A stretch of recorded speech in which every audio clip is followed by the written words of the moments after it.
మన ఇండియాలో పేరెంట్స్ వాళ్ళ పిల్లలకి బిజినెస్ చేస్తుంటే సపోర్ట్ అయ్యారు. కానీ ఆడి ఫ్రెండ్, వాళ్ళ పేరెంట్స్ వాళ్ళ కొడుకు వాళ్ళ ఫ్రెండ్ వాడు ఒక బిజినెస్ చేసి దాంట్లో సక్సెస్ అయ్యి మంత్లీ లక్షలు నెలకు 10 లక్షలు అట్లా సంపాదిస్తున్నాను అనుకో, వాడిని సపరేట్ సర్టిఫికేట్ ఇస్తారు. నీ ఫ్రెండ్ ఎవరు బిజినెస్ చేసి అంత సంపాదిస్తున్నారు అంటారు. కానీ అదే ఛాన్స్ వీడికి ఇస్తే, వీడికి నాలెడ్జ్ ఉన్నది, తెలివి ఉన్నది, ఏదైనా ఒకటి చేస్తాడు. సో అదే హెల్ప్, అదే సపోర్టు మీరు మీ కొడుక్కి ఇస్తే వాడు ఏదైనా ఒకటి చేస్తారు.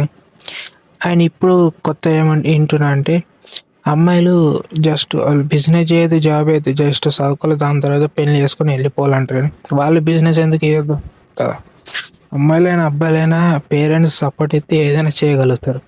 పేరెంట్స్ సపోర్ట్ చేయరు, ఒకవేళ వాళ్ళ ఫ్రెండ్స్ ఎదిగిర్రు అనుకో వాళ్ళ గురించి గొప్పగా చెప్తారు, వీళ్ళ గురించి తక్కువ చేస్తారు. ఇది మన ఇండియాలో ఉన్నది.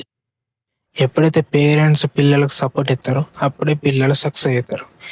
పేరెంట్స్ సపోర్ట్ చేయలేనుకో కొందరు ఉంటారు మెంటల్ క్యాండిడేట్స్ పిల్లలు, వాళ్ళ పేరెంట్స్ వదిలేసి చక్కగా వాళ్ళు అనుకున్న ప్యాషన్ కోసం వర్క్ చేయడం జరుగుతుంది. అసలు వాళ్ళు సీఈఓలు అయిన వాళ్ళు కూడా ఉన్నారు అట్లా. కానీ అందరు అట్లా ఉండరు.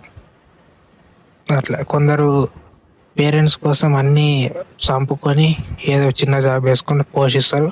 అట్లా పోషించడం కూడా పేరెంట్స్ వల్ల నువ్వు మా కోసం ఏం చేసినవురా అనుకుంటా తిడతారు.